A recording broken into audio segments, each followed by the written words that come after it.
नमस्कार। और यहाँ हम जानकारी के समंदर में गोता लगाते हैं और आपके लिए चुनकर लाते हैं कुछ खास मोती। आज का विषय बहुत ही दिलचस्प है, सीखना। मतलब कोई जानकारी किताब से या स्क्रीन से हमारे दिमाग तक पहुंचती कैसे है और फिर वो समझ या हुनर में बदलती कैसे है, ये पूरी प्रक्रिया। हाँ, ये सवाल तो हम सबके मन में आता है कभी न कभी। बिल्कुल। और इसी पर हमारे पास शिव नारायण का एक लेख है तक्षशिला पेज साइट से। शीर्षक है ज्ञान हस्तांतरण के 7 आयाम, मस्तिष्क आधारित शिक्षण ढांचा। मस्तिष्क आधारित मतलब दिमाग कैसे सीखता है, इस पर फोकस। हाँ, और ये सिस्टम लर्नोग्राफी नाम की एक नई अवधारणा पेश करता है। सिस्टम लर्नोग्राफी सुनने में थोड़ा टेक्निकल है तो पर आज हम इसी को समझने की कोशिश करेंगे। जो पारंपरिक रटने वाले तरीके हैं उनसे आगे बढ़कर ये दिमागी प्रक्रिया कैसे काम करती है, और ये ब्रेन पेज और छोटे शिक्षक क्या चीज हैं। हाँ, जानना तो चाहिए। तो चलिए शुरू करते हैं ये गहरी पड़ताल। बिल्कुल। देखिए, अक्सर हम सोचते हैं कि सीखना मतलब टीचर ने कुछ कहा और हमने सुन लिया, बस हो गया। लेकिन शिव नारायण का लेख कहता है कि ये प्रक्रिया कहीं ज्यादा गहरी है, दिमाग की जो कार्य प्रणाली है उससे जुड़ी हुई है। सही। और पारंपरिक तरीके वो अक्सर इस बात को थोड़ा नजरअंदाज कर देते हैं, जिसका नतीजा ये होता है कि छात्र बस निष्क्रिय होकर सुनते रहते हैं, पैसिव लर्नर्स। हाँ, और फिर याद नहीं रहता या उसमें रुचि कम हो जाती है। बिल्कुल। लेख यही कहता है कि सीखना सिर्फ सुनना या दोहराना नहीं है, बल्कि अपने दिमाग में ज्ञान की, कह सकते हैं, संरचनाएं बनाना है, कंस्ट्रक्शन। जैसे लेख में कहा गया है, किताब तो जरिया है ज्ञान देने का, लेकिन सीखने का असली काम तो दिमाग में होता है। एग्जैक्टली। और इसी पूरी प्रक्रिया को उन्होंने लर्नोग्राफी कहा है। लर्नोग्राफी, तो ये क्या है, विस्तार से बताएं। लर्नोग्राफी को दिमाग के काम करने के तरीके पर आधारित ज्ञान हस्तांतरण का सिद्धांत बताया गया है। ये इस बात पर फोकस करता है कि हम जानकारी को निष्क्रिय रूप से बस लेते नहीं हैं, बल्कि सक्रिय रूप से ज्ञान के मॉड्यूल बनाते हैं, या जैसा लेख कहता है, ब्रेन पेज। ब्रेन पेज, दिमाग के पन्ने। हाँ, कह सकती है। ये समझने की कोशिश है कि दिमाग बाहरी जानकारी को अंदरूनी समझ में, मोटर कौशल में, महारत में कैसे बदलता है। और यही ब्रेन पेज बनाना यही छात्रों के लिए सबसे अहम है, जिससे वो एक तरह से छोटे शिक्षक बन जाते हैं। बिल्कुल, छोटे शिक्षक की अवधारणा इसी से जुड़ी है। लेख के मुताबिक ये वो छात्र हैं जो इस सिस्टम लर्नोग्राफी में, कह सकते हैं, माहिर हो चुके हैं। मॉडल शिक्षार्थी। अच्छा। वो सिर्फ जानकारी ले नहीं रहे, बल्कि ज्ञान की संरचनाएं बना रहे हैं और उनका इस्तेमाल भी कर रहे हैं।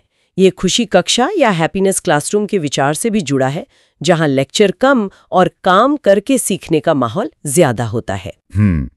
तो ये सब होता कैसे है, मतलब प्रक्रिया क्या है दिमाग की, जानकारी समझ में कैसे बदलती है? लेख में 7 आयामों की बात है ना? हाँ, 7 आयाम। एक तरह से पूरी प्रक्रिया का नक्शा है ये। क्या हम इन आयामों को एक एक करके समझ सकते हैं, थोड़ा खोलकर? जरूर जरूर। ये 7 आयाम मिलकर दिखाते हैं कि ज्ञान बाहरी स्रोत से, जैसे किताब से, हमारे दिमाग के अंदरूनी सिस्टम तक का सफर कैसे तय करता है। ये सफर परिभाषा से शुरू होता है और उस चीज तक जाता है जिसे लेख में डार्क नॉलेज कहा गया है। Dark knowledge? ये तो बड़ा रहस्यमयी लग रहा है। हाँ, आखिर में आएंगे उस पर।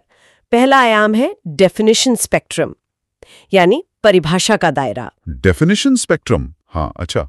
ये तो नींव जैसा लगता है। किसी भी चीज को जानने के लिए पहले उसकी परिभाषा जरूरी है। बिल्कुल। ये स्पष्टता पर जोर देता है। क्लैरिटी मतलब शब्दों और विचारों को साफ तौर पर समझना। ये सीखने की प्रक्रिया में पहला कदम है, जहां हम परिभाषाओं, नामों और जो बेसिक शब्दावली होती है उसके जरिए किसी कॉन्सेप्ट की पहचान करते हैं। लेख इसे दिमाग के उन हिस्सों से जोड़ता है जो भाषा को प्रोसेस करते हैं, समझते हैं। यहाँ शब्दों और विचारों का एक स्पष्ट नक्शा बनता है और यहीं से ज्ञान की मूल इकाई, जिसे लेख जीद कहता है, वो आकार लेना शुरू करती है। जीद, ZEED, ज्ञान की सबसे छोटी मूलभूत इकाई। ठीक है, तो ये पक्का करता है कि ज्ञान धुंधला ना रहे, साफ हो। परिभाषा स्पष्ट हो गई। इसके बाद आता है फंक्शन मैट्रिक्स। इसका क्या काम है, ये परिभाषा से आगे कैसे जाता है? फंक्शन मैट्रिक्स उस परिभाषा को उसके मतलब व्यवहारिक उपयोग से जोड़ता है और दूसरी चीजों से उसके संबंध से। ये सिर्फ क्या नहीं पूछता, बल्कि कैसे और क्यों पर जोर देता है। अच्छा, मतलब उसका पर्पस क्या है? हाँ, ये ज्ञान को असल दुनिया के संदर्भों से जोड़ता है, जिससे लॉजिकल थिंकिंग, तार्किक सोच विकसित होती है। ये दिमाग के प्री फ्रंटल कॉर्टेक्स की गतिविधि से जुड़ा है, जो सोचने, समझने और फैसला लेने में मदद करता है। मूल रूप से ये इन सवालों के जवाब ढूंढता है, ये चीज काम कैसे करती है, इसे कहाँ इस्तेमाल किया जा सकता है, और किसी प्रॉब्लम को सुलझाने में ये क्यों महत्वपूर्ण है। मतलब ज्ञान को एक उद्देश्य देना, एक मकसद देना। लेख में एक दिलचस्प बात कही गई थी कि सवाल पूछना आसान है, लेकिन अच्छे सवाल बनाना मुश्किल है। फंक्शन मैट्रिक्स इसमें कैसे मदद करता है? बिल्कुल सही। स्रोत बताता है कि पारंपरिक तरीकों में अक्सर पहले थ्योरी पढ़ाई जाती है, फिर सवाल दिए जाते हैं, लेकिन लर्नोग्राफी में विषय सामग्री के बाद सवालों का अभ्यास सेट आता है। मतलब आप पहले समझें, फिर उस समझ के आधार पर सार्थक सवाल बनाएं। अच्छा, उल्टा? हाँ, फंक्शन मैट्रिक्स आपको ये समझने में मदद करता है कि किसी विषय के कार्य क्या है, उसके पीछे का तर्क क्या है। ये आपको बेहतर सवाल बनाने में मदद करता है। ये ज्ञान की गुणवत्ता जांचने और सीखने की जिज्ञासा जगाने का भी एक तरीका है। इसे दिमाग के इंसुलर सिस्टम से जोड़ा गया है, जिसे सीखने के हस्तांतरण का सेंट्रल हब माना जाता है। समझ गया। तो पहले परिभाषा, फिर उसका काम और मकसद। तीसरा आयाम है ब्लॉक सॉल्वर। नाम से ही लग रहा है कि ये समस्या समाधान से जुड़ा है, प्रॉब्लम सॉल्विंग। बिल्कुल सही पकड़ा। ये आयाम ज्ञान को प्रॉब्लम सॉल्विंग के लिए छोटे छोटे मैनेजेबल हिस्सों में या ब्लॉक में तोड़ना सिखाता है। अच्छा, जैसे कोई बड़ी पहेली हो तो उसके टुकड़े करना? हाँ, बिल्कुल। मान लीजिए कोई बड़ी जटिल समस्या है, तो उसे छोटे, हल करने लायक टुकड़ों में बांटना, फिर हर टुकड़े को अलग अलग समझना और हल करना, और अंत में सबको जोड़कर पूरी तस्वीर समझना। ये प्रक्रिया दिमाग के जो एग्जीक्यूटिव फंक्शन है, जैसे योजना बनाना, व्यवस्थित करना, उन पे निर्भर करती है। क्या इसका कोई व्यवहारिक उदाहरण है? जैसे मान लीजिए गणित का कोई सवाल हल करना हो, उसमें ये कैसे लगेगा? हाँ, स्रोत एक वर्कड आउट एग्जाम्पल यानी हल किए गए उदाहरण का जिक्र करता है। इस आयाम में उस हल किए गए उदाहरण को कई ब्लॉक्स में तोड़ा जाता है। हर ब्लॉक समस्या के एक खास हिस्से को दिखाता है। छात्र पहले हर ब्लॉक को समझते हैं, फिर उन्हें सही क्रम में जोड़कर पूरे समाधान तक पहुंचते हैं। इसमें समस्या की कल्पना करना, मतलब कॉग्निटिव मैपिंग, उसे स्टेप बाय स्टेप हल करना यानी सीक्वेंशियल प्रोसेसिंग, और फिर समाधान के स्टेप्स को दोहराकर याद करना, जिसे रिवर्स लर्निंग कहा है, वो शामिल है। अच्छा, रिवर्स लर्निंग। हाँ, इसे डिफरेंशियल लर्निंग ग्राफी भी कहा गया है। ये जटिल चीजों को सरल बनाने का तरीका है। वाकई ये तो बहुत कारगर तरीका लगता है सीखने का, बड़ी समस्याओं को छोटे हिस्सों में तोड़ना। चौथा आयाम है हिप्पोकैम्पस। ये नाम हिप्पोकैम्पस से जुड़ा लग रहा है, जो याददाश्त के लिए जरूरी है। हाँ, बिल्कुल। इसका नाम हिप्पोकैम्पस पर इसकी निर्भरता के कारण ही रखा गया है। ये आयाम ज्ञान को स्थानिक, मतलब स्पेशियल, और प्रासंगिक, मतलब कॉन्टेक्सचुअल रूप से व्यवस्थित करने में मदद करता है। स्थानिक और प्रासंगिक, आसान भाषा में? आसान भाषा में कहें तो ये याद रखने में मदद करता है कि हमने कोई चीज कहाँ और कब सीखी थी। ये जानकारी के लिए दिमाग में एक तरह का मेंटल मैप या इंडेक्स बनाता है। स्रोत इसे दिमाग का सर्च इंजन कहता है। दिमाग का सर्च इंजन, ये दिलचस्प है। ये काम कैसे करता है फिर? जैसे आप कंप्यूटर पर कोई फाइल ढूंढते हैं ना, फोल्डर में जाकर, वैसे ही हिप्पोकैम्पस हमें अपनी यादों और ज्ञान के भंडार में सही जानकारी ढूंढने में मदद करता है। ये सिर्फ क्या याद रखना नहीं है, बल्कि ये भी याद रखना है कि वो जानकारी किस संदर्भ में, किस जगह पर या किस समय सीखी गई थी। अच्छा, कॉन्टेक्स्ट के साथ। हाँ, इससे जानकारी को दोबारा याद करना, रिकॉल करना और उसे दूसरी चीजों से जोड़ना आसान हो जाता है। लेख इसे ज्ञानपीठ मानचित्र बनाने जैसा कहता है। ये एक तरह की विजुअल स्पेशल लर्नोग्राफी है। ज्ञानपीठ मानचित्र। तो ये हमारे ज्ञान को ऑर्गेनाइज रखता है और जरूरत पड़ने पर उसे ढूंढना आसान बनाता है। ठीक है, अब पांचवा आयाम, मॉड्यूल बिल्डर। क्या यहीं पर सारी जानकारी मिलकर एक ठोस शक्ल लेती है? हाँ, आप कह सकते हैं ये वो स्टेज है जहां अलग अलग स्रोतों से आई जानकारी, परिभाषाएं, कार्य, समाधान के तरीके, ये सब मिलकर एक सुसंगत मानसिक मॉड्यूल बनाते हैं। वही ब्रेन पेज। अच्छा, ब्रेन पेज यहाँ बनता है। हाँ, यहाँ दोहराव मतलब रिहर्सल, कल्पना, विजुअलाइजेशन और पैटर्न पहचानने की प्रक्रियाएं बहुत अहम होती हैं। इसमें मोटर और संवेदी सर्किट भी शामिल होते हैं, मतलब सिर्फ सोचना नहीं बल्कि करके देखना भी। तो इसमें क्या क्या शामिल है? लेख में थैलेमिक साइक्लोजीड जैसी किसी चीज का जिक्र था, वो क्या है? हाँ, मॉड्यूल बिल्डर में जानकारी को विजुअली ऑर्गेनाइज करना, जैसे डायग्राम बनाना, फ्लो चार्ट बनाना, और मोटर रिहर्सल यानी उसे करके देखना, ये सब शामिल है। थैलेमिक साइक्लोजीड मूल रूप से दिमाग में चलने वाला वो दोहराव का लूप है, प्रैक्टिस लूप, जो अभ्यास के जरिए सीखने को पक्का करता है। जैसे कोई म्यूजिशियन बार बार रियाज करता है या कोई खिलाड़ी किसी मूव की प्रैक्टिस करता है। बिल्कुल वही। ये प्रक्रिया ज्ञान को ऑटोमैटिक बनाने में मदद करती है।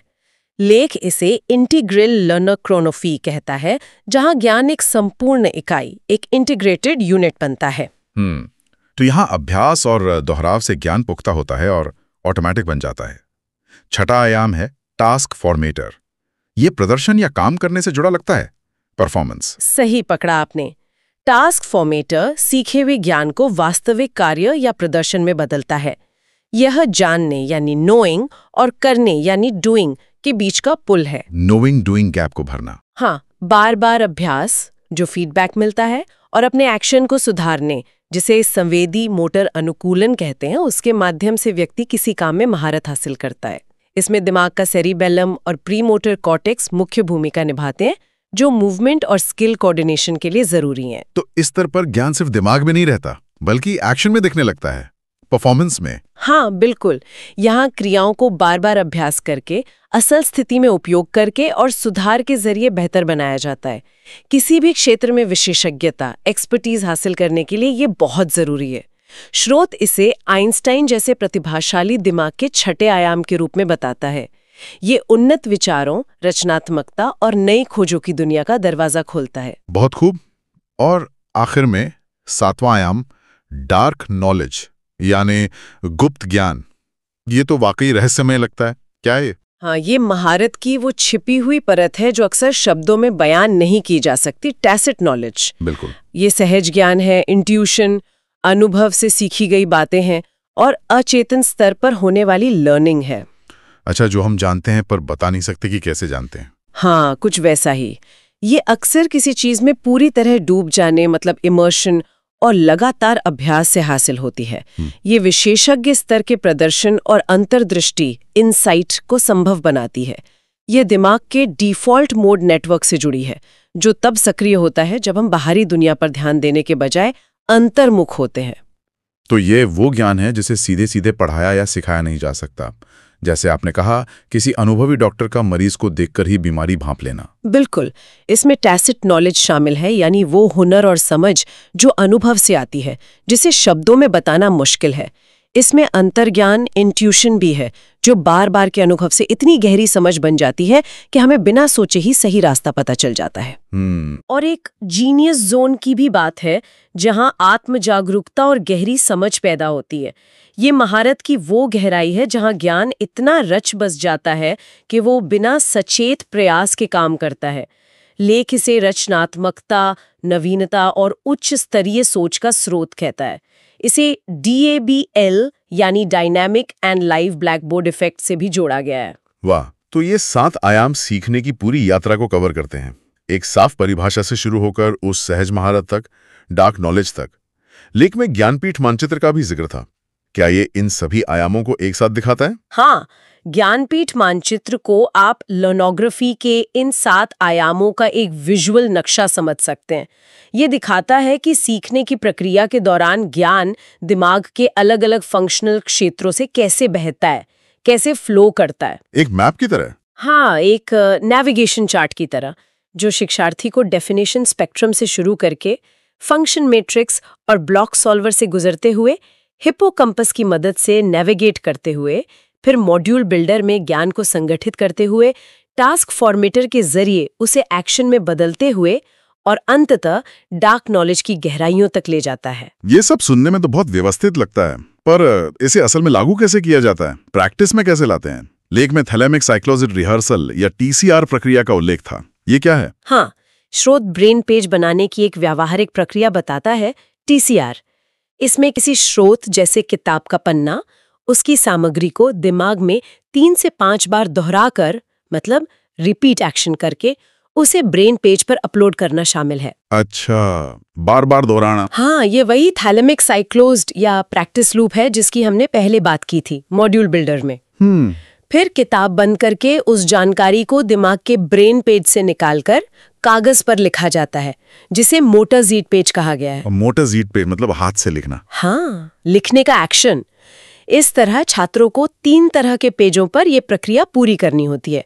सोर्स पेज किताब, ब्रेन पेज दिमाग और जीट पेज कागज पर लिखा हुआ। ये तो पारंपरिक पढ़ो और रटो वाले तरीके से बहुत अलग है। ये कहीं ज्यादा सक्रिय, एक्टिव और निर्माण उन्मुख, कंस्ट्रक्शन ओरिएंटेड लगता है। हाँ बिल्कुल। इसमें छात्र सिर्फ सुन नहीं रहे बल्कि बना रहे हैं, लिख रहे हैं, दोहरा रहे हैं। निश्चित रूप से ये इस बात पर जोर देता है कि सच्ची लर्निंग सिर्फ दिमागी कसरत नहीं है, बल्कि इसमें शरीर की हरकतें शामिल है, मोटराइज्ड है, स्थान की समझ शामिल है, स्पेशलाइज्ड है और व्यक्तिगत प्रयास शामिल है। छात्र सिर्फ लेक्चर सुनने से नहीं सीखते, बल्कि खुद अपने ब्रेन पेज बनाने से, समस्याओं को हल करने से, अभ्यास करने से और ज्ञान को सक्रिय रूप से इस्तेमाल करने से सीखते हैं और बेहतर प्रदर्शन करते हैं। लेख में मौजूदा शिक्षा प्रणाली और शिक्षकों पर जो दबाव है उसका भी जिक्र है। क्या ये मॉडल उसमें कुछ मदद कर सकता है? हाँ, स्रोत इस तरफ इशारा करता है कि कक्षा में ज्ञान हस्तांतरण के जो अप्रभावी तरीके हैं, उनके कारण शिक्षक अक्सर बहुत ज्यादा तनाव, बर्नआउट और भारी वर्कलोड का सामना करते हैं। ये तो है। तर्क ये है कि सिर्फ पढ़ाने के तरीकों को सुधारने से शायद बात न बने, क्योंकि समस्या ज्ञान के दिमाग तक पहुंचने की प्रक्रिया में है। समाधान लेख के अनुसार शिक्षण प्रणाली को बदलने में उतना नहीं है जितना छात्रों को ज्ञान हस्तांतरण के इन 7 आयामों में प्रशिक्षित करने में है, खासकर गणित जैसे विषयों के लिए। ये छात्रों को सीखने का तरीका सिखाने पर जोर देता है, हाउ टू लर्न। तो संक्षेप में कहें तो ये 7 आयाम बताते हैं कि सीखना केवल निष्क्रिय रूप से जानकारी लेना नहीं है, बल्कि ये एक सक्रिय, रचनात्मक प्रक्रिया है। इसमें जानकारी को उपयोगी कौशल और गहरी समझ में बदलने के लिए अपने दिमाग में ब्रेन पेज बनाना शामिल है। हाँ, और स्रोत सामग्री में एक साफ आह्वान भी है, सिर्फ सिखाने से आगे बढ़कर ब्रेन पेज बनाने पर ध्यान केंद्रित करने का। बिल्कुल। और ये हमें एक सोचने लायक सवाल पे लाता है।